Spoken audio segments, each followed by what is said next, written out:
Long ago, there was a fridge owned by the owner. It was permanently in the owner's kitchen and it was home to lots of fruits and vegetables, including snacks and drinks of all kinds, and any other item the owner thought was fit to be in the fridge.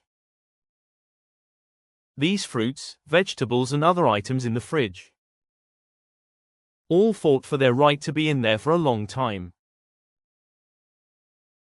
So, they looked for ways to sabotage each other. In the owner's fridge, it was a survival of the fittest. And maybe the smartest and the healthiest. Who will leave the fridge first?